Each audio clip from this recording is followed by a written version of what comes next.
Also, your microphone is getting some breathy noises. Okay. Better like this or like this?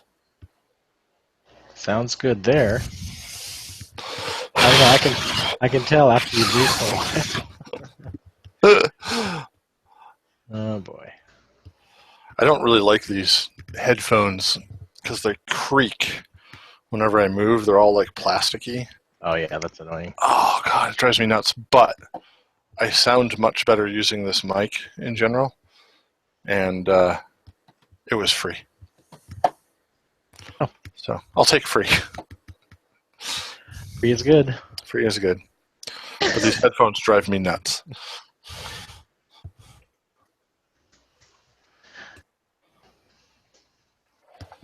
Let's see here. I don't even know what style this beer is. American Pale Wheat, whatever that means. Yeah, I've had those. Those are those. Yeah, I'm going to be a hoppy wheat, is what it is. I found some IPAs I wanted to try, but they were all like 10%, and I just can't do it.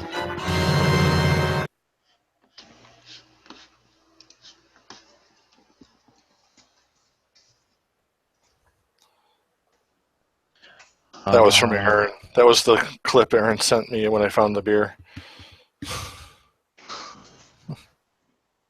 Let's get some buttons in here.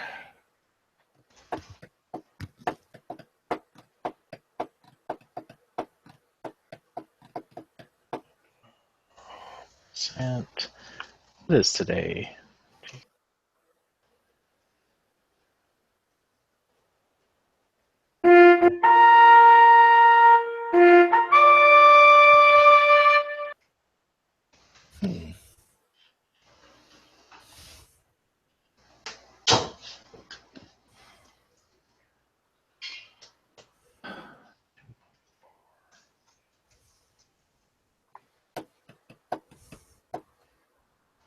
Spoon! I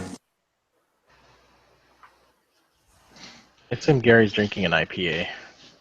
It's probably a safe assumption.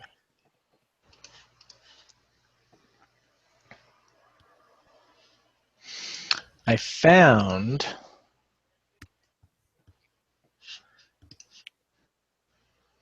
you know what's weird? No. Things disappear in the show notes. Like if you look at last week's show notes, the whole topic section is screwed up, and everybody's picks are gone. Really? It's so weird. I don't know what happens. Oh well.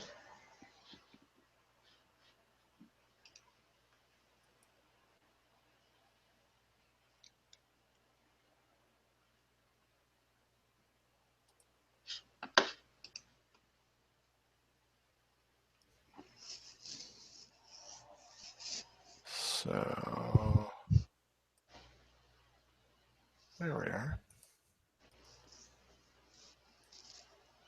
I'm kicking off Alpha Geek, so I hope Gary shows up soon.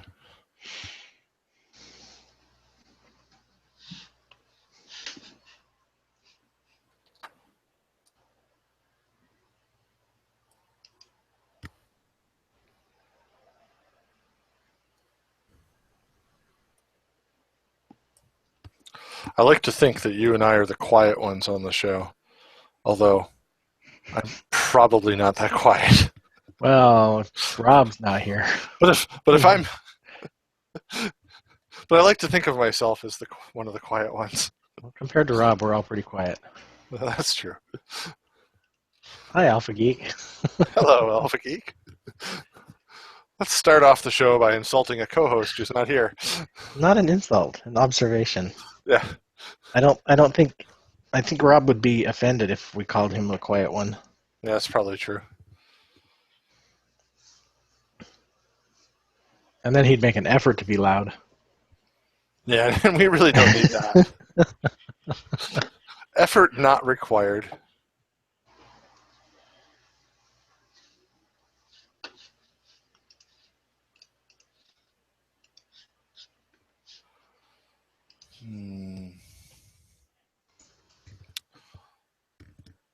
I'm going to keep playing sound effects until Gary comes on, just so it's not completely dead air. Good plan. I can't remember what my pick was. Find no return. Wow. It's a little lag. A little lag from one account to the other today. Elementary, my dear Watson. That was better.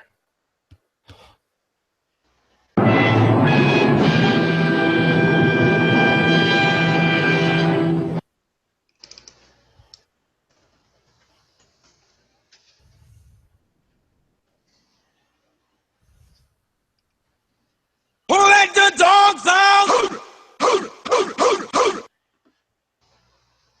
Wow. Because that song is really old, isn't it? My God. Yep.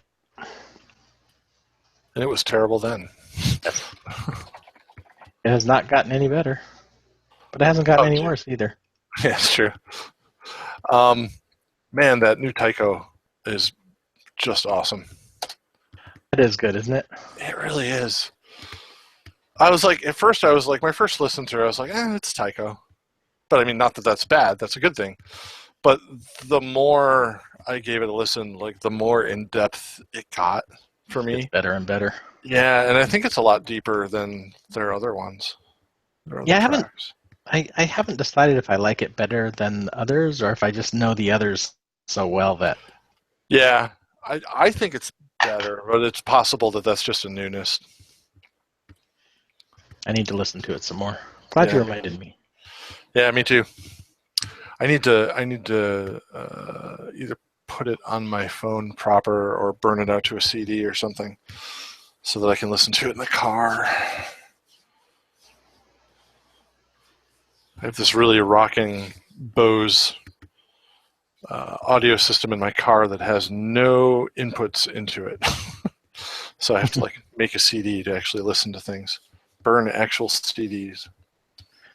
I just got a LinkedIn email from a guy at work, and it said, congratulate him on his new position. So I clicked on it to see, I wonder what he's doing now. I guess he's not with us anymore. He's working some other company. This is your notification that he's not in the building. I wonder how long ago he left.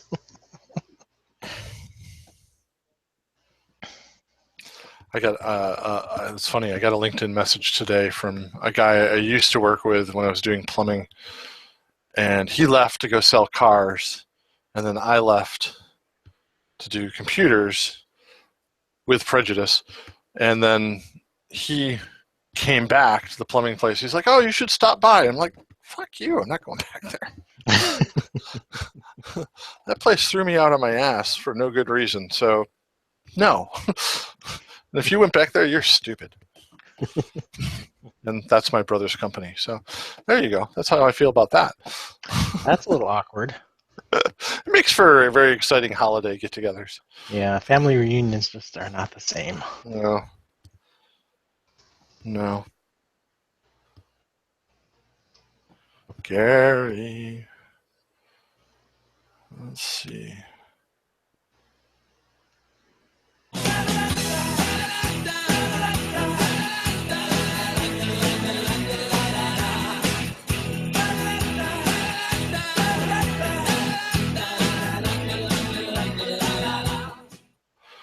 Man, I had no idea that that's what that was from that button label. What's the label say? Tadalala. Which I guess makes sense, but it, I would have known what it was if they had said 500 miles or something on there. Yeah, like the name of it? Yeah, the song that they're stealing it from.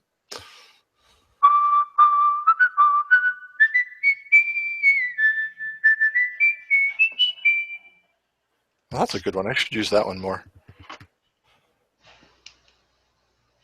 That's Old Spice, isn't it? Yep. It's classic, though.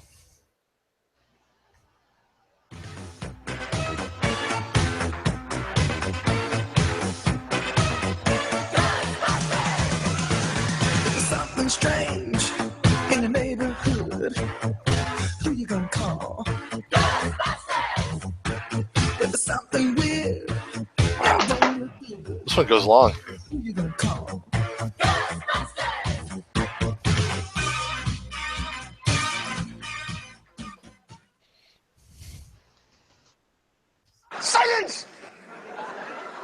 I kill you.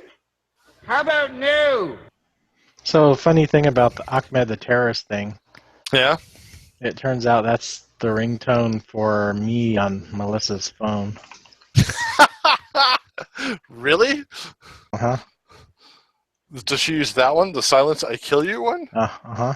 Really? Uh-huh. I didn't know that until the other day. Oh, yeah, that's interesting. Is that when you call or text or I both? think it's when I call. Wow. You guys maybe ought to re-examine your relationship a little bit. Or I should not call. Yeah, I'm going to stop calling if you think of me as a terrorist. And a cartoon terrible terrorist.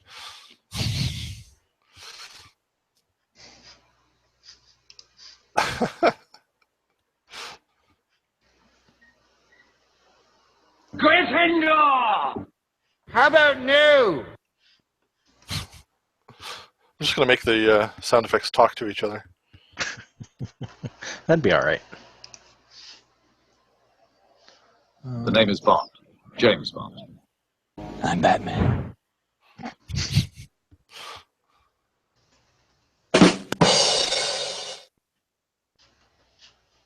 That's another one that's mislabeled. That should be labeled Rimshot. That would be a better name for it. Yeah, its name is Badum. That works too. They spelled it out, but I don't recognize it because I can't. It doesn't. That doesn't say that to me in text, unless I say it out loud.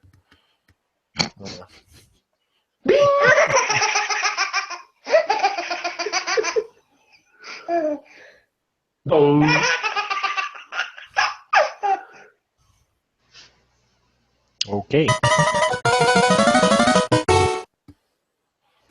Bazinga!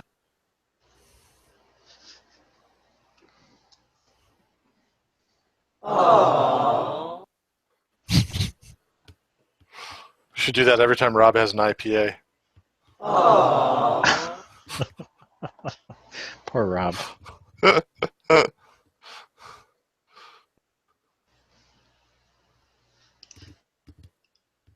Nope. One does not simply walk into Mordor.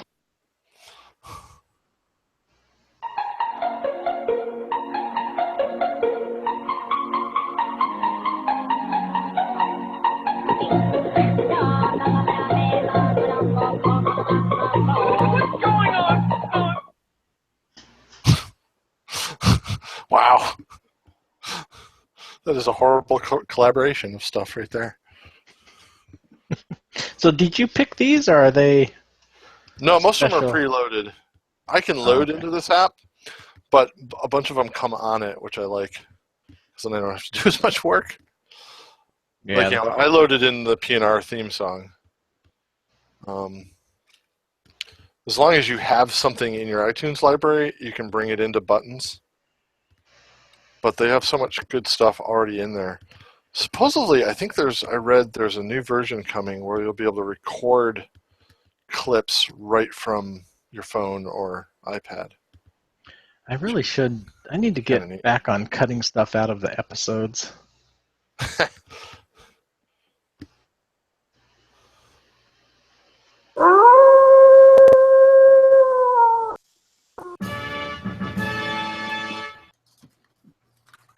You get nothing. You lose.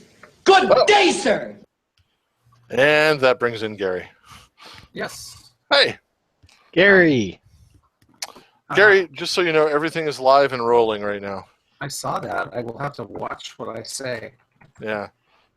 Yeah, you can just cool your potty mouth right now, mister. I will work on that. We got no room for that in this show.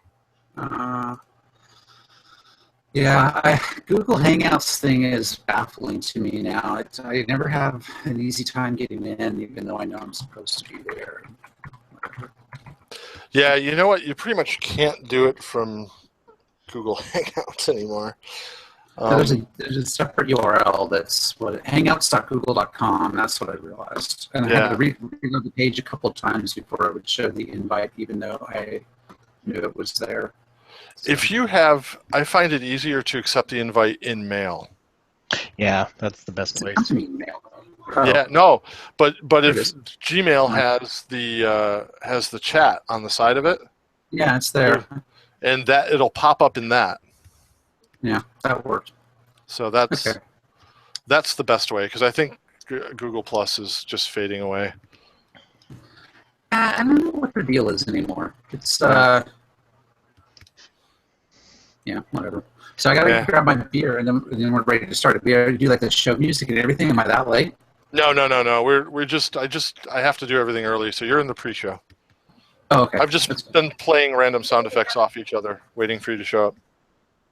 Cool. How's Gary's audio sound to you, Keith? He's a little crackly. Okay. Is that what you're getting to? Yeah, that's what I'm getting.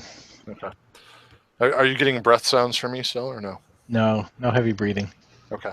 That comes later. Well, not usually without Rob here. No offense. That's all right.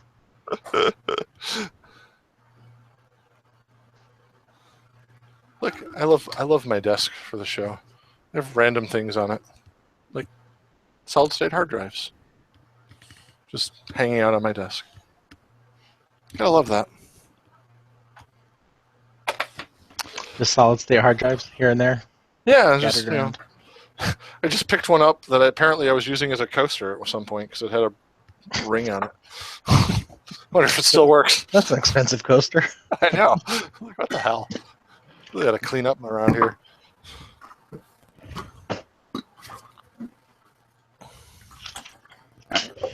We can start now. I'm back. All right. Okay. Do it. Okay. Sorry.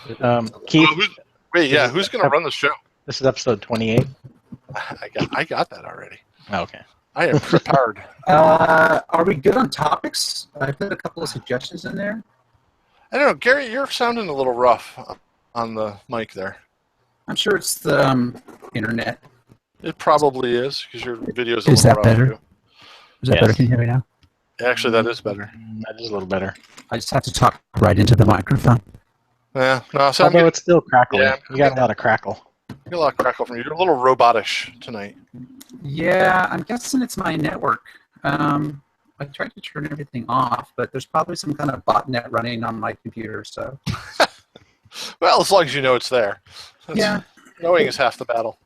they're usually harmless. It's kind of like spiders that live around your house. You know, they're just there hanging out, doing their job, and every once in a while they get irritating. Yeah, spiders. Sometimes we have to clean out in the corners, get the botnets out. Something like that. So, yeah. So, why don't you kick us off, and I'll pull us into the topics. Okay. Well, what? Who do you guys want me to run the show, or do you want to run the show, or one of you guys want to run the show, or You should what do run you the want to show. do? I'll run Yeah, the show. I'm doing notes, so. Okay.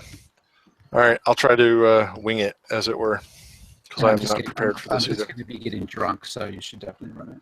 Oh, me too. So guess what? This will be a fun one. All right. So this is the point where the podcast chart starts, everyone. Charts. Oh, good. We're off to a good start already. Welcome to PNRShow Season 3, Episode 28. Bring your own beer. I'd rather have lager than rye. I'll take a strong stout over strive. I prefer to confer with a half pint of ale than live a long life till my private parts fail. For life without liquor is to no avail. So bring me lager for life. I'd rather have lager than rye. Hello, Internet. This is me, Keith. This is the part of the show where Rob starts going off and waxing poetically about dark corners of the Internet and some such. But unfortunately, as Texas slowly secedes from the Union, it's taking our beloved co-host with it, as they are trying to become one with Mexico again to get away from this election. Hello, everyone. I'm Keith. That's Gary. That's Jeremy. And this is the PNR Show. I thought Rob was still recovering from the debate last night. He was still trying to process everything that Donald Trump said. Yeah, that's possible, too. I think it's a mess. I don't know what to do with this country. Has Canada still got rooms available? Anybody know? we have any Canadian listeners? Do they get podcasts? I don't know. I'm not sure. I think they have to be in French. Oh, well, that's not going to work for me. No, that's too bad. Sorry, Canada. Okay, well, we're going to have to hop over Trump's wall then, I guess, and go south. Yeah, well, Weather's Canada's probably going to build the wall if Trump gets elected. Oh, that's probably a good idea. So we're here. We're Robless tonight, which means we're off our schedule beer. We're going to save that for when he comes back. So we're on a bring your own beer kick. We each brought our own beer. I brought something uber local, and I don't know what you guys have yet. I've got Anderson Valley's Hobnielichen, I don't know, whatever. Hoppy wheat ale. If you can't say it, you can't drink it. Put it back. Get something else. It's a bootling. Yeah, it's bootling. I can probably say it better after I drink it all. Oh, well, that may be true. What did you bring, Gary? I brought Electric Owl. Oh, there's my camera over there. Electric Owl. It is a American brown ale with coffee from Drake's Brewing, which is a local. They're San Leandro. That's close to us. Wow. Nice.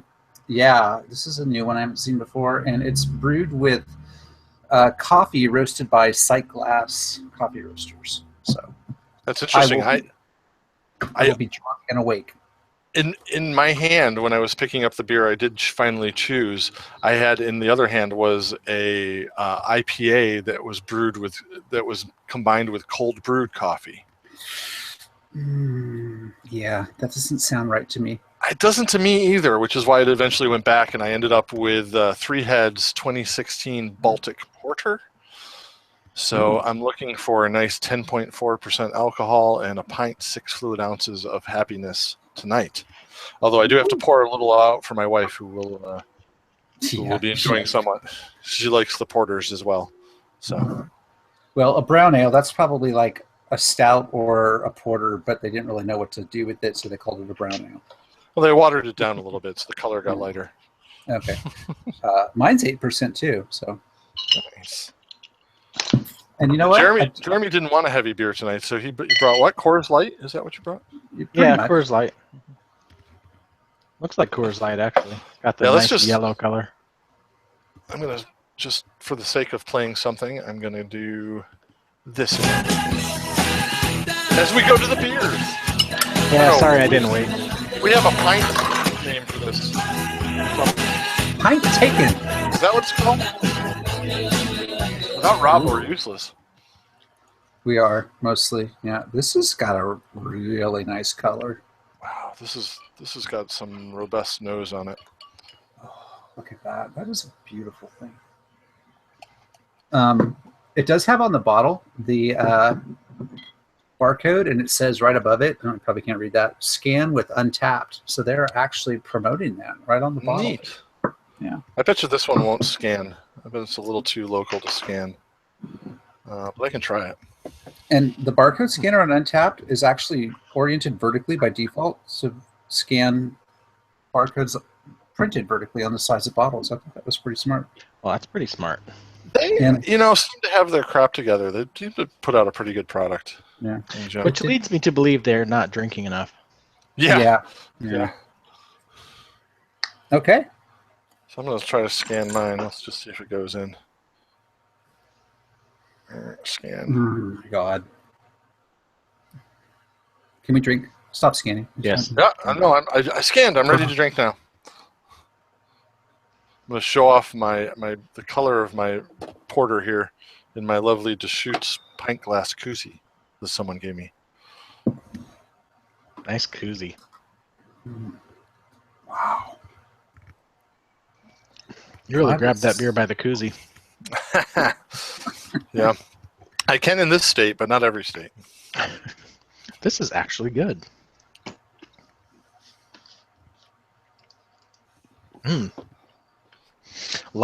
This is interesting because the hops, as soon as I poured it in the glass, it's just sitting on the desk and I could smell the hops. Lots of citrusy hops going on in there.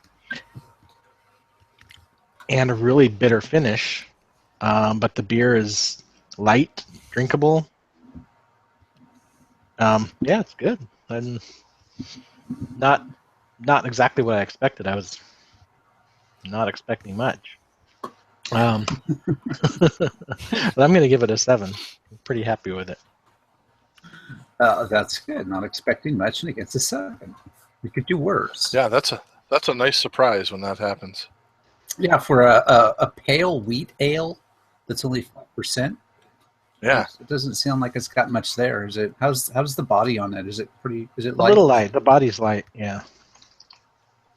Really easy to drink. To be a perfect hot weather beer.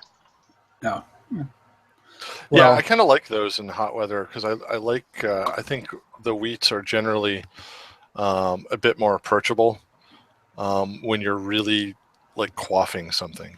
Yeah. You know? It appears to be a filtered wheat, not super cloudy, not Hefeweizen-y. I think I would actually like this better if it had a little more Hefeweizen character, but still, not a bad beer. I think mine is the opposite of yours in terms of all that, because it's not clear, but I get some light through it, so it looks like a really dark amber ale as opposed to a brown ale. I was thinking more like porter kind of color, but this is like a really rich color, and it is not lacking in the coffee department. It's interesting because it's definitely got the brown ale kind of porterish kind of flavor to it, but it's like mixed with coffee. It's not even like coffee comes in the back or anything like that. It's like these two flavors are sitting there side by side as it goes down, which is really interesting. If you don't like coffee, which Rob doesn't like coffee, so he might actually spit this out if he tried to drink it. I don't think it would even go down for him. It's not like those coffee stouts that are like, oh yeah, I got this like nice hint of coffee flavor there. This is like drinking, I don't know, like a 50-50 mix of coffee and beer, but with a little bit more sweetness to it and a little stickiness to it. It's 8%. It's really good. I'm going to go find this before it's out of production and get a couple more bottles to stash away. It's really good. Electric Owl from Drake's. I'll have to look for that. Yeah. I wonder how that would age. Because at the 8% level, it should age pretty well, but I don't know what the coffee would do aging. I would say probably not. I think that coffee flavor might turn a little bitter. Right now, it's not the bitter coffee flavor. You know how you go get like a really, really good cup of coffee and you can drink it and it's super smooth and almost like, you know, that kind of creamy richness and doesn't have bitterness. It's that kind of coffee flavor. So it's really, really good. I'm going to give this a 9. Wow. Yeah. I like coffee. I probably shouldn't like coffee as much as I do, but man, I'm glad it's a 22-ounce bottle. I'll say that. That gives me more to enjoy. Nice. Well, I'm having a Baltic Porter, which is actually not my favorite of the dark beers normally. I generally find a Baltic Porter is kind of a blended style. It's supposed to have the smoothness and approachability of a typical English porter, but with a Russian Imperial Stout kick on the end of it. I generally find them too sharp and alcohol-y when I've had them before. But this one is actually really good. This is really approachable at first. It goes down very smooth and silky like a porter should.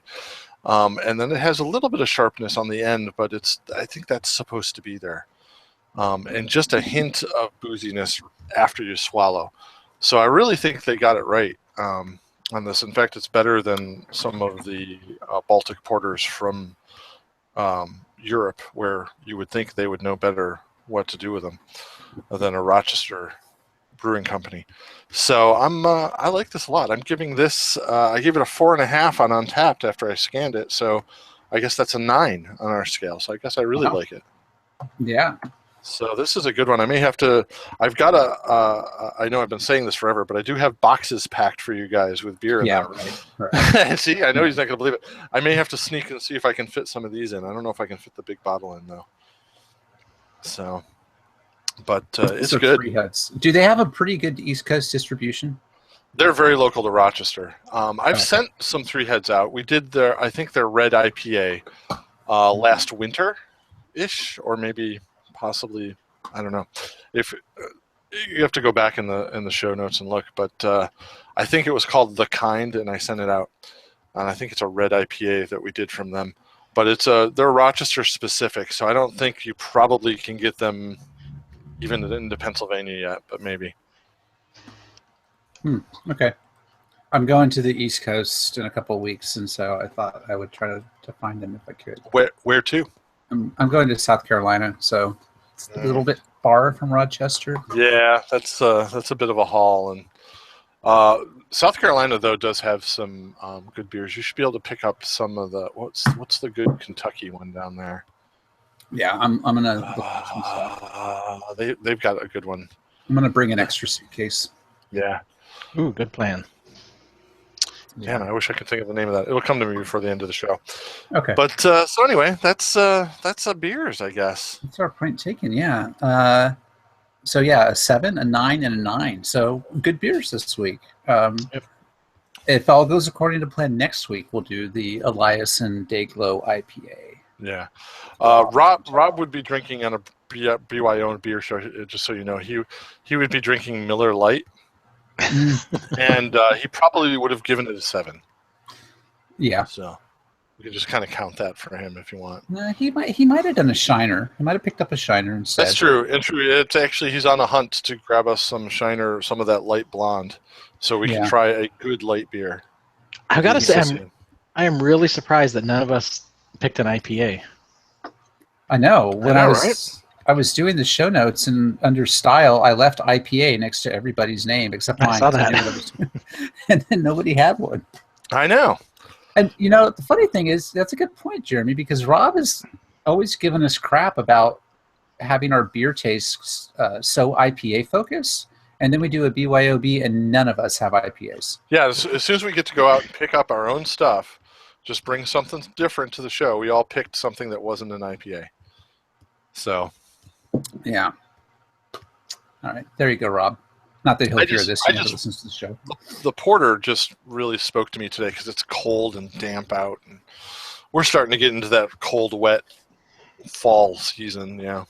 It's going to be high 40s over the weekend, which I love if it's not raining. If it's raining, that cold just kind of bites into you and stays through like February. Yeah. I'm not looking forward to that. Yeah, we're getting into our fall weather too. It was like 80 today, so yeah, getting rough. Shut up. All right, so I have no idea because as I'm running the show, but I have still not looked at the show notes. So we're going to jump to the topics section with this. It seems appropriate since I have no idea what we're going to talk about. Well, I think we'll kick off with, if it loads eventually, CBS has signed on to Google's planned unplugged streaming service. So much like Sling TV or what's the other one? Sony's PlayStation Vue service, these over-the-top subscription services that mimic cable but are like a skinnier bundle than cable or satellite. And are delivered via like a Roku or Fire or Apple TV. Google is planning this unplugged streaming service to compete with those for the cord cutters among us. And CBS has apparently signed up to be part of this deal. So the plan is, or the expectation is that sometime early next year, Google's going to launch the service. It'll cost less than $40 a month. And it will include videos from the Google's YouTube Red, which is another discussion we've never had. I'm curious to hear what you guys think about YouTube Red, or if you even know what that is. That thing I have to keep saying no when it says, "Do you want to try Red?" That's the new. That's not the new red light district for YouTube, where the naked women are. No, it's not the Amsterdam version of YouTube. Oh. It's a paid service where I think you get some exclusive content that's not available on regular YouTube, and I think that you don't get ads on the videos that you watch on YouTube. And you can download videos like PNRShow videos. You can download and take them with you, so you can almost use it as a podcast catcher, as long as those podcasts are also on YouTube. So Apple was rumored to going to be having a service like this when they launched the last iteration of their Apple TV, and they did not, which kind of surprised a lot of people. So it looks like Google's going to jump in before Apple.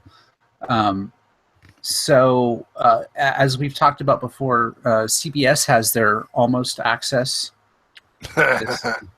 which we were lamenting and saying negative things about. That's probably the nice way of saying what we were saying about it. In light of the upcoming Star Trek reboot that they're doing, because the only way to watch that upcoming Star Trek reboot is via the CBS All Access, which costs, I don't know how much, $6 a month, $8 a month? Yeah, $6 a month. And then has ads on it, and then doesn't have all the shows. Because CBS is one of the only, I think is the only major network that's not part of Hulu. So you can get Fox, ABC, NBC content on Hulu, but no CBS, because they have their own special app that you have to pay for. So apparently now they're going to be part of the Google service. But it's not clear if the All Access exclusive stuff, like the planned Star Trek reboot, is going to be on the unplugged version of the CBS app. Yeah, I think not. If I had to guess, and it's not clear from... are you reading from the USA Today article, or am I the only one doing that? No, I'm reading from a different article. No, Okay. that I couldn't access that because it blocked me because I use ad blockers. Okay. So I'm looking at the USA Today article because I just Googled it while you were talking about it. And there's two things I have concern with. One is that I don't think CBS All Access is the same as the CBS content. It looks to me like this service they're doing is not an on-demand service as much as it's TV over internet. Yeah. So you're going to have probably time zone specific CBS just like you would get if you tuned in from your antenna or from cable, which is not going to have anything but the first episode of that Star Trek show. So you're going to have to pay another $6 on top of your $40 to get that through this. So Yeah, that's kind of what I thought. Yeah, so I'm not real thrilled about that. The other thing that doesn't really excite me is USA Today says Google's considering a price range of $25 to $40 for a service, and I can tell you, after paying $50 a month for internet access, another $40 on top of that to get the stations back, I might as well go back to cable at that point. You're spending $100 a month again now with that, so I'm like, well, where's the savings in this? The idea of having this stuff online or on demand is to save me money, not make me pay the same amount for a slightly different service. So I'm definitely not real excited about that $25 to $40 price range. If it was the $25, it might be worth it for live programming. It's football season, it's baseball playoffs. Right. There's a lot of good live sporting events on right now, and that to be honest is what I'm missing. And also you get award shows. We really like the Oscars. We watch those every year. Content like that. You're missing that without a subscription service. So if it was closer to $25, I might consider it, because Sling TV was, I think it was $20 a month, maybe $25, depending on the package. And I thought that would have been worth it, but I was so unhappy with the actual service and the way it worked and the slowness and delays and stuff that I couldn't deal with it. So, I think 2025 is about the top end where that stuff should be if it's going to be a cost-saving alternative, and that's what really drove the cord cutter movement, was the pricing of the cable companies. So do you think anything in that price range will ever include sporting events, especially live sporting events? Because all of the NFL, NBA, everybody wants a piece of that, right? They have their own licensing deals, and they have their own online stuff. Yeah, according to USA Today, the Google service, what do they call this thing again? Unplugged. unplugged. Google's unplugged, since it doesn't appear to be live TV.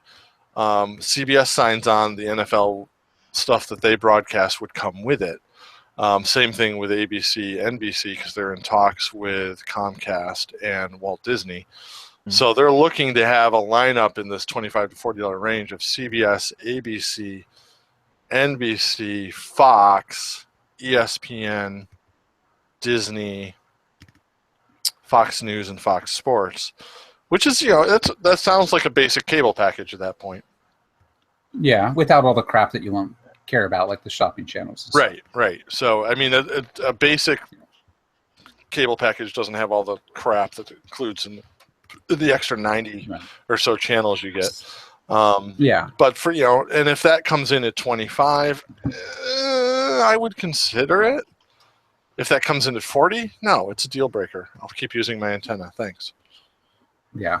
So NFL is broadcast on Fox and is it CBS or NBC? CBS. It's CBS. So Sunday morning football or Sunday morning afternoon football, depending on where you live, is on Fox and CBS. And then so yeah, you would get that. You can get that over the air. And then Thursday night and Sunday night and Monday night football, I think, are not available unless you have ESPN and NFL Network and those kinds of things. So that content wouldn't be there. Well, ESPN's part of this. So in theory, the Google plan might have it all. But honestly, as a slight aside, I'm more interested in what Twitter's doing with live streaming. Have you checked any of that out? I have watched some games on the Twitter stream, which happened to be at the same time we do the show, so it's not exactly conducive with my schedule. I do. Yeah, because they're running Thursday. They're running the show, the stuff right now. But it's surprisingly good what I've seen, and also Twitter's had the debates through them in live stream, as well as a few other things here and there, car racing, horse racing, stuff like that. But Twitter is coming out of the gate as a surprisingly robust live streaming service, and so far it's completely free. Yeah, so that's interesting. They're rebroadcasting the normal Thursday night stream. So is it? I think it might be CBS and NFL Network that broadcast that. So it's the same. It's the same broadcast you would get if you turned on to that channel. So it's nothing different. But normally they don't let you get that unless you already confirm that you are a cable subscriber. Blah blah blah. And Twitter's not doing any of that. It's anybody who's anywhere apparently in the world, but definitely here in the United States, whether or not you own a TV, own a subscription, or anything, can get it. You don't even have to log into Twitter. You can get it without logging in. Oh, really? So you're not even logging into Twitter. And you can get it on your phone. Yeah. You can get it on your iPad. You can get it on anything that's got an internet connection, really. So I'm honestly more interested in that than Google Unplugged at this point. Oh. I actually think that the way Twitter's doing it is better than all of these other things that are happening.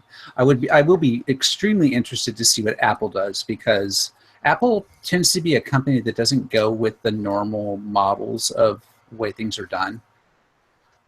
So if they jump into the game with some kind of TV subscription service, I would be incredibly intrigued by that, and it might actually convince me to buy an Apple TV. So yeah, I'm in the market for a new set-top box now.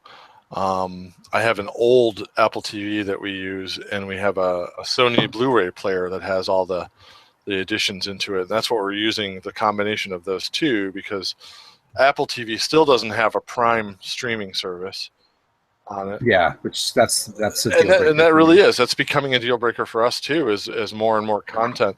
I love that Netflix is going to more original content, but as they go to more original stuff, less current stuff is going there, and it's turning to Amazon Prime. Amazon Prime is becoming a better source for more current TV and programming, stuff like that. That's only a year old or so. So yeah, I'm that as Amazon Prime becomes more of a big player in my house, I need a set-top box that can play it. So I'm looking hard at Roku and of course Amazon's own Fire Stick or Firebox as a probably this winter purchase. Yeah, I've had a Roku probably since the second generation Roku box came out. I think that's the one I had. It was a fairly big rectangle like the size of a CD-ROM drive. Yeah, that's the one. It actually still works, but I'm not using it anymore. So no, I anyway, I have mine hooked up in the garage. It plays Pandora in my garage for me. Yeah, see, it's good. Still is providing use. Still, good value. Still solid. So we'll have to see how the deal turns out, and if Google actually launches this service next year, and what it includes, and we can still bash CBS for not putting Star Trek in a venue that people can actually watch. Well, unless you're in Canada or Europe, in which case then you can just get it on Netflix. What? That's lame. So if I travel to Canada with my Netflix account and log in like from a hotel that's in Canada, can I then get different content? I think so. Yeah, I think as soon as it recognizes you're in Canada, which the best I can tell, it does that by IP address. It gives you the content based on that region. That's why the Unblocker service that I was using for the Olympics is such an interesting little $5 a month service that people should look into. Okay. Was that a pick of yours? Yeah, unblock.us. Okay. Back in the Olympics, I used that to watch the BBC version of the Olympics, which was definitely not as in-depth and story-based as the US one is, but boy, you got to see every event if you wanted to. They had cameras everywhere, which I really liked. Okay, so we will see what the future of TV holds for us in terms of Google and Apple and others. I think we should now talk about what the future of hamburgers looks like for us. I'm in favor of hamburgers. We're all in favor of hamburgers. So this week, I don't know if it was this week, but this week in San Francisco for first weekend was last weekend. Impossible Foods started selling the Impossible Burger at a couple of locations in San Francisco, and it sold out in its first weekend. And Impossible Foods is a startup that has backing from a lot of Silicon Valley venture capitalist type things that aims to make a non-meat-based burger and probably other foods in the future. And they've created this Impossible Burger that, if you look at the photos, looks a lot like a hamburger. I mean, we've all seen garden burgers and different veggie burgers, and those look and taste and are nothing like a hamburger, and are probably something that are close to an abomination that should be fried in hell. But this one though looks actually intriguing to me. So there are 3 locations on the West Coast that have this. It debuted in July in New York City and is now in, I don't even know how to pronounce this one name, Jardines. I think it's a French name. Jardinier, something like that. I suck at French. Coxcomb, those 2 locations in the city. And then there's a place in LA that has it that I can't remember the name, but it's in Southern California, so nobody cares.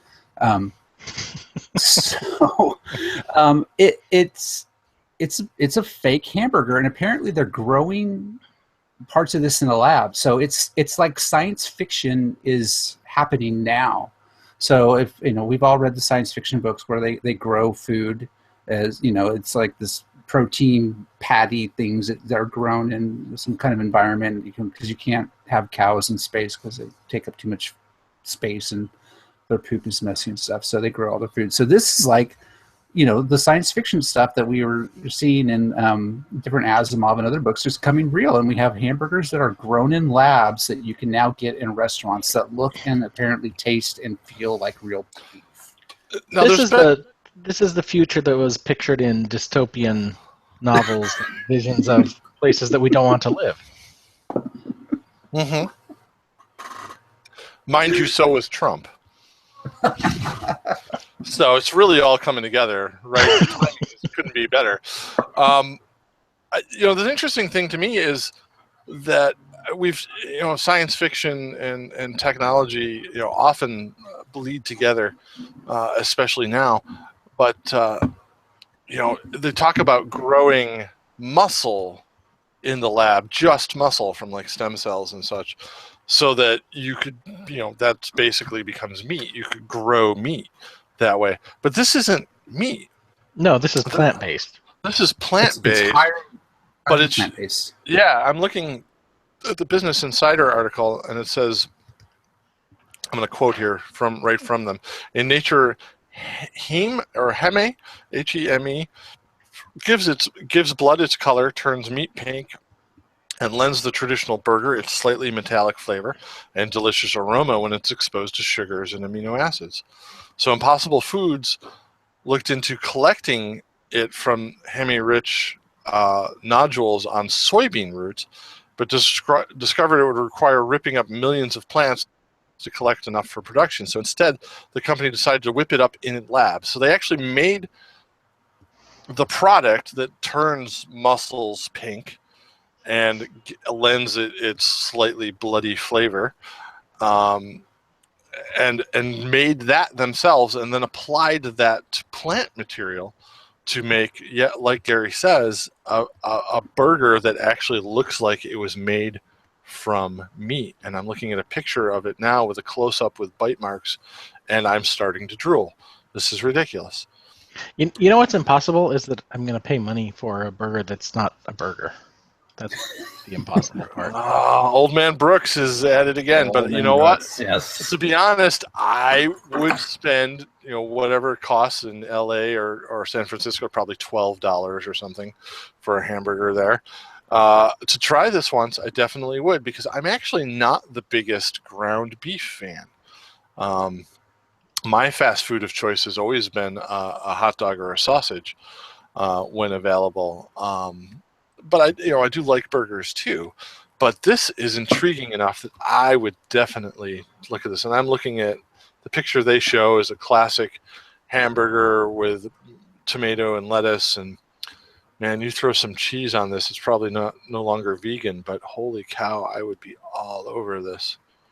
Yeah, it's interesting because they actually talk about I don't know if that molecule or particle you were talking about.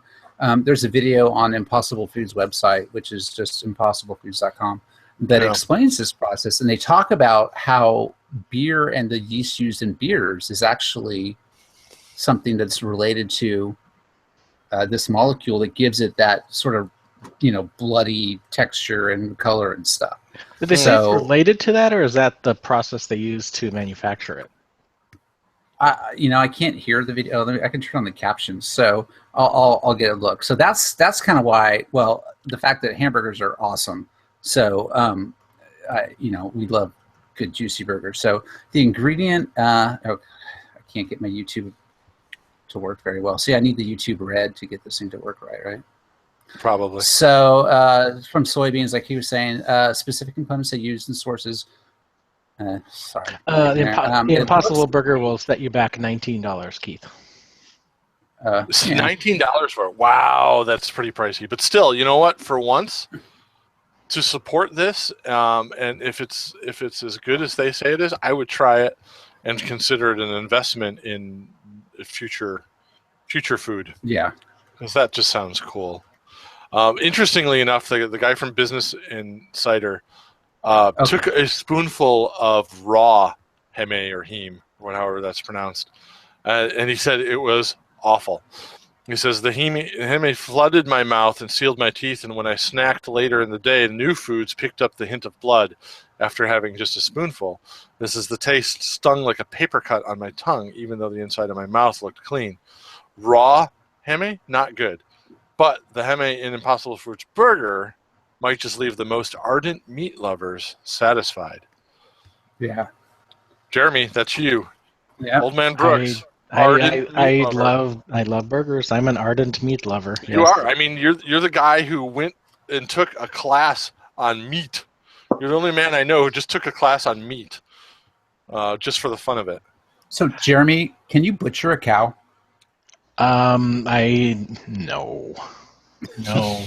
If somebody's telling me what to do, yes. I mean, you did it in class, didn't you? I did. I took a butchery class. That was awesome. You took a side of beef and you carved it up and kept it and served it to friends and family and didn't send me one frozen bite of it. I'm awful. Bastard.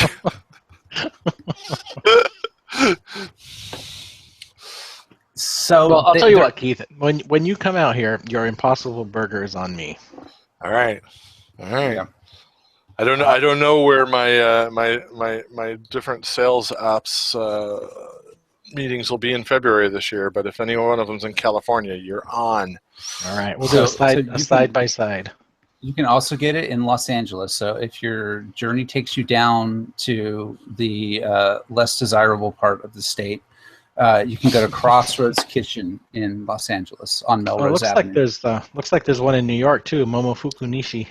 Yeah, it started in New York in July, and they opened it up in California last week. So Momo's got an Impossible Foods vendor or store or whatever. Burger. That's interesting. So Jeremy, we might have to make a plan because Coxcomb's, I don't know, is that how you say it? Coxcomb?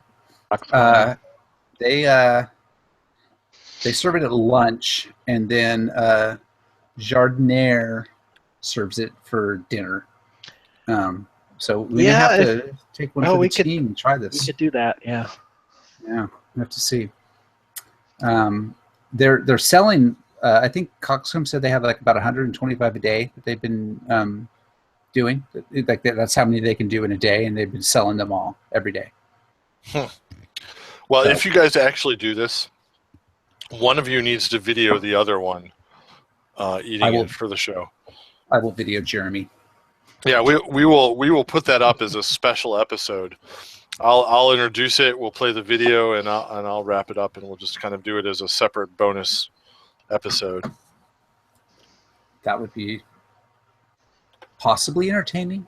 It might be. Well, if Jeremy does it, it's going to be entertaining as hell because it's roughly like giving Rob an IPA when you give Jeremy something not meat based. So this ought to be real good. So I've got some. Go ahead, Jeremy. Yeah, the thing that bothers me the most about it is they're still calling it a hamburger. It's not. Hey, dude, come on! Hamburgers don't contain any ham. No, it's like calling a turkey burger a hamburger. You don't call a turkey burger a hamburger. You call it a turkey burger because it's turkey. Which fine, okay, if that's what you're getting. So don't call this a hamburger. Call it a bloody plant burger or something. The marketing genius that is Jeremy Brooks strikes again. Honesty. The bloody plant burger. Honesty is important. I don't know. I mean, McDonald's calls their stuff hamburgers. Coors calls their product beer. Wow. Keith, after 3 years, finally nailed one of the sound effects.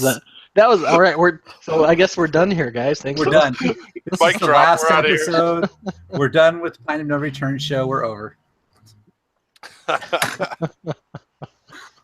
Rob, you missed the last show. Sorry. Oh my god. I'd be interested to take some serious vegans or vegetarians in there and to see what they think of it, because my daughter has alternated between vegan and vegetarian for a while now. Right now, she's not doing vegan, but she doesn't eat meat. She hasn't eaten meat for a long time, but she'll have like cheese and pastas that have stuff in them and stuff like that, but not in excess, right? So I would be interested to take her down there just to see what she thinks of it, because I think there's some of those folks that they really just don't like meat because of the texture and the blood and that kind of stuff. So if they get this like thing that is really actually like juicy. A hamburger, it might turn them off. I mean, is it gonna be repulsive to them from those respects, or are they gonna just be craving something so badly? I don't know. I have a friend, Alice, who's a diehard vegetarian, not a vegan, but a vegetarian, and she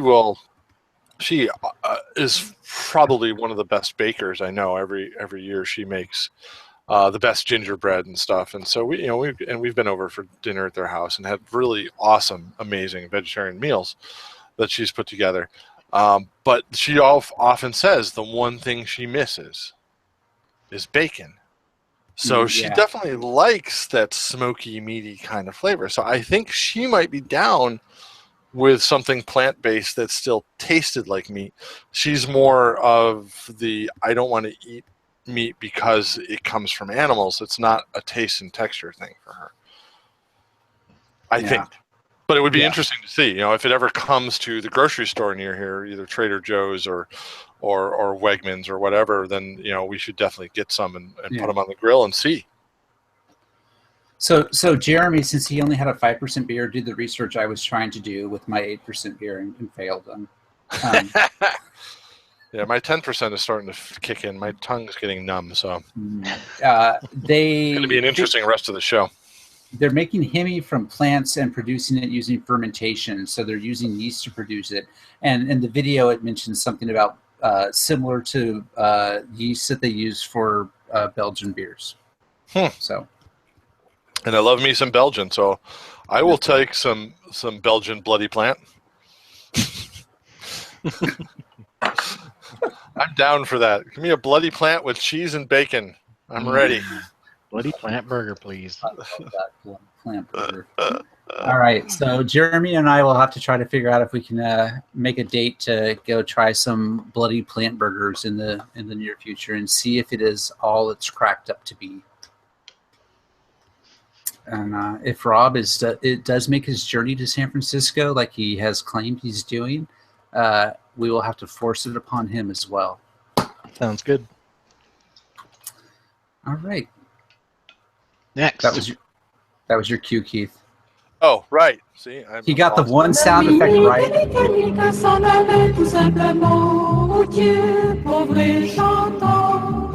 En tout chemin, en tout lieu, il ne parle que du bon Dieu, il ne parle que du bon Dieu. So we are on to our half pint segment. Thank God for show notes. So this is our picks for the week in our half pint segment, and we will start off with Keith since he doesn't have anything listed as usual. Yeah, as usual, because I never look. Yeah, so I have an anti-pick, or actually a couple of them, because I don't have a pick for this week, but I tried something new on my phone, and both of them I could not uninstall fast enough. And I can't find the name of them right now, and they're off my phone, so I can't remember. So this could be really bad as I come into the end of the show on my 10% beer. This is going to be great. But both of these picks do the same thing, and what they are is they're trading your privacy for money, straight up. Is what it is. And they're honest about it, unlike Facebook? Yeah, no, they're honest. They're honest about it. They basically say, hey, look, you install our app on your phone or your tablet or your computer in some cases. And what it is we sit in the background and we monitor everything you browse on the web. And we use this to find out most popular sites. We use this to develop our ad campaigns, whatever. I mean, supposedly it's anonymous, but whatever. But they in trade for this, one service gives you $5 a month per device. So if you're like me and you have several devices, that could add up to a nice little extra paycheck a month. And the other one puts you in a once-a-week drawing for prizes where the guaranteed prize every week, which seems to range from something small and little to $25 Amazon gift cards, which seem pretty common, or even iPads, new TVs, stuff like that at the top end. One of them is called Mobile Expressions. And the other one is done, it's not called Survey Savvy, but it's by the same company that does Survey Savvy. And both of them, what they end up doing on iOS is installing a VPN, which basically is used to track and report your data, because you send all your web traffic through this VPN. And it seemed to work okay. It didn't seem to slow it down any, but what it did was it mucked up every other thing I tried to use. So I tried to connect with a game. I couldn't connect anymore. I tried to download a podcast in Overwatch. Is that what it's called? It's not Overcast. That's Overcast. It. Overcast. Oh, no. Yeah, not the video game. Shut up, you're drunk too. But in Overcast, and it couldn't make the connection anymore. It just mucked up everything else I use my phone for. So it took it less than 4 hours for me to realize this, and I uninstalled it. So both of these apps, although an interesting concept where I willingly would give up my privacy for cash, in this case, just turned out to be too much hassle. Much hassle. I kind of can't believe you even installed those apps. They just sound... Well, they do. They sound terrible, but terrible is an interesting companion compared to being able to, make some extra money or earn some extra, Amazon credits. Because, hey, whatever. I'm a husband. I don't actually have my own money anymore, so it's kind of nice to be able to have a little something on the side that I can buy the wife and kids stuff with. You could go drive. You could drive for Uber. I could if Uber were allowed in New York. Oh, yeah. Yeah. So things like that are kind of interesting for me, and I will try with them. And then I've tried other things that with making money on your phone occasionally. There's things where you have to go to stores and take pictures of certain things, and they will send you money, basically to prove that the store is running the company's ad the right way and whatever. And, none of them are very compelling. This was kind of easy because it was very passive. You basically got $5 per device, and I counted up, and I could easily make like an extra $25-30 a week on this if I installed it on everything. And no, I'm sorry. Not if you're going to muck around with my other stuff. It would be okay if I were just sending you my web traffic, because I don't care about that. I don't care who sees it. I already figured Google's watching it all anyway. Yeah, so you want to pay me $5 to watch my web traffic? Absolutely. I'll install it on my work devices, which is probably a huge security violation, but whatever. Pay me $5. I was thinking the way to make money on this is to install it on all the work devices you manage. Oh, well, yeah, and then send them out in the field, which would be amazing. But no, so the fact that this VPN interrupts all non-web traffic immediately is just makes it worthless. Just details. Just makes it worthless to me. So, anti-picks. I like the concept. I didn't like the implementation from both Survey Savvy and Mobile Expressions. Both those services can bite me. There you go. Okay. So Jeremy wants to tell us about some kind of iOS game. Is that what this is? Yeah, it's called Mini Metro, and it's a subway simulator. They start you. They have London, Paris, San Francisco, Berlin, bunch of cities, and they start you off with a few stations, and you draw the line between them to decide how the stations connect. And then trains run back and forth, ferrying people around. And as the game goes on, they add more and more stops, and you have to determine how the stations should connect to each other. It's really quite fun. It's a really good puzzle. They're a little different every time, so the replayability is quite high. It's $5, so not a cheap app, but really nicely executed. I played it all the way home on the boat today, and it was really, really enjoyable. I think I'm going to get quite a bit of replay value out of this. So check it out. There's a video. You can watch the video and see what you think of it. Mini Metro, and my bonus pick tonight, because I stumbled across this site called AliExpress.com. It's your gateway to the manufacturing juggernaut that is China. Every possible knockoff you would ever want is available there. It is incredible. That's Alibaba's mobile site. It's the English Alibaba, yeah. Yeah. I've played around with that. Also, there's out there, if people are interested, Wish.com, which is basically, I think, a front end to Alibaba. But same thing. There's a mobile app for that and a website for that, and you can basically go buy things from China for dirt cheap. You want a flash drive? How about 10 of them for $5? Here you go. Wow! It's unbelievable. There was I found the equivalent to the little Cube GoPro camera. $50. Yeah. I don't know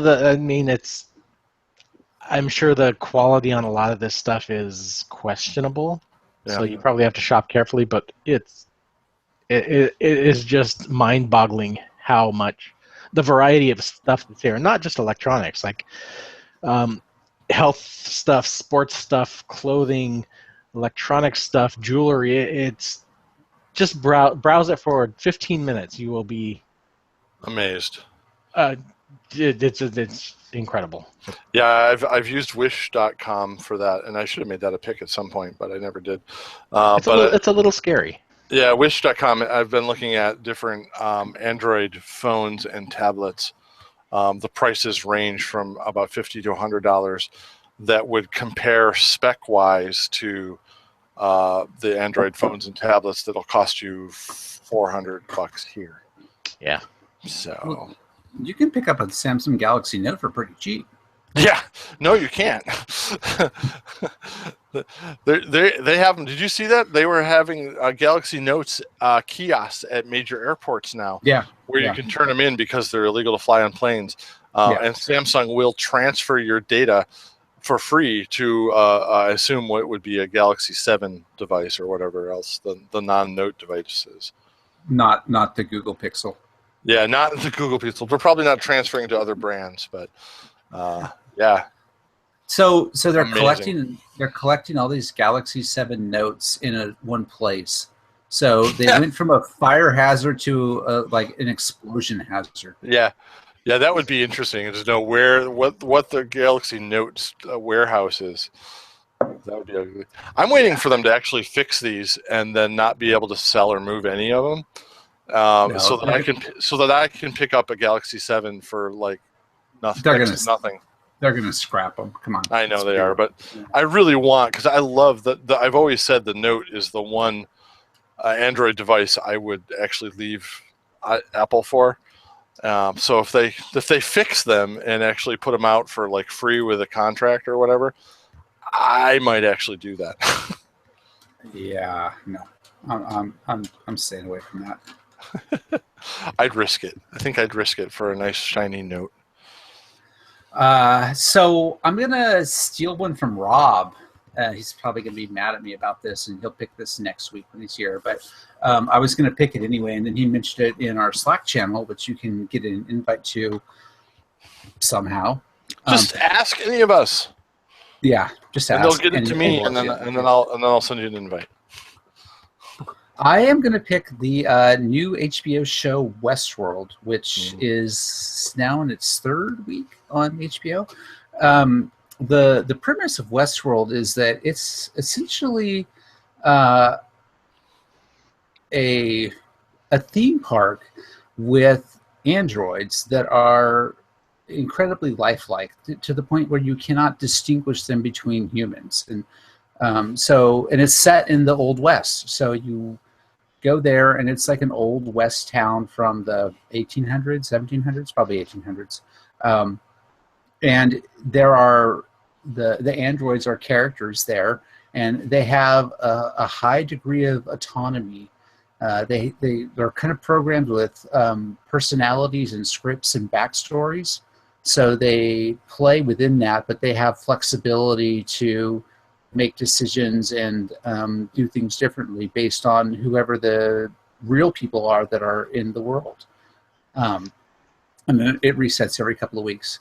And some of these androids are having glitches and showing tendencies to not follow the scripts and kind of go a little bit off the rails. So it's still in the building stage, in my opinion. They're still kind of setting things up, but Anthony Hopkins is kind of he plays the guy that founded the company that built the original artificial intelligence that runs these things.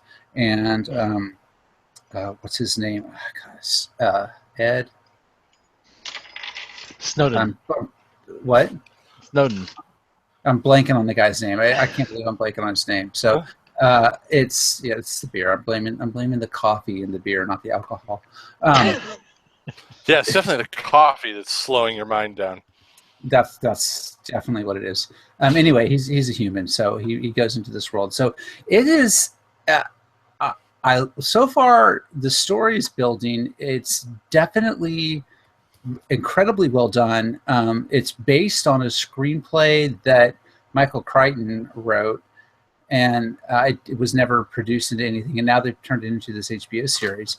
So Michael Crichton is, he's responsible for some of the best sort of science fiction stuff of modern era, Jurassic Park, other things like that. Yeah. So it's got really good origins for it, and the production values are really high. It's done incredibly well, and they're really doing a lot of character development and setting the stage for something. Ed Harris, by the way, he's kind of plays a bad guy in it. So since they're incredibly lifelike, there's a fair amount of sexual content in it. So this is definitely not something for younger audiences. And since it's the Old West, there's a fair degree of gunfights and violence. So again, definitely not for younger audiences. But they're sort of building to this notion that the artificial intelligence, android people, are going to kind of go off on their own and start doing their own thing. They're building towards something like that, and we'll have to see where it is. But it's incredibly intriguing. I've watched the first 2 episodes and started the 3rd one, and I would say if you have HBO, then it's definitely go watch this. And if you like this kind of genre with artificial intelligence mixed in with westerns, which I'm not sure is the genre, but if you like those 2 genres.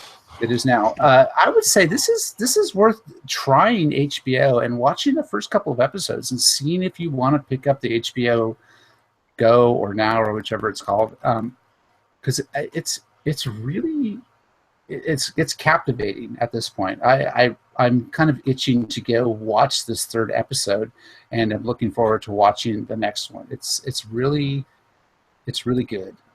I am a big Frog Pants Network fan. Most of my other podcasts, besides this one, come from that network. In fact, that's how I got hooked up with Alpha Geek Radio and Todd. And thank you for hosting us, Alpha Geek. But I listen to the morning stream every morning with Scott Johnson, and he cannot stop talking about this. I figure I will pick it up as soon as it shows up on either Amazon Prime or HBO. So probably after the 1st season, but he is absolutely loving it and cannot stop talking about it, which usually to me means that's a pretty damn good show. The pacing is a little slow, but it's a deliberate kind of slow. Yeah. Yeah. I would definitely be interested in checking this out as soon as I can. So, it's definitely on my watch list. So I do not have a bonus pick like Jeremy. I wish I did. So we are a little short on time since Rob's not here. We're like a minute and a half short of our normal hour. It'll take a minute for Keith to hit the button to play us out. So yeah, I'm slowly realizing that's my damn cue. So let me do that now, as if subtly I just figured it out. So next week, Elysian? And maybe Rob. Life till my private parts fail, for life without liquor is to no avail. So bring me lager for life. I'd rather have lager than life. I'll take a strong stout over strife. I prefer to confer with. This is the point in the show where Rob would say something witty. Imagine it.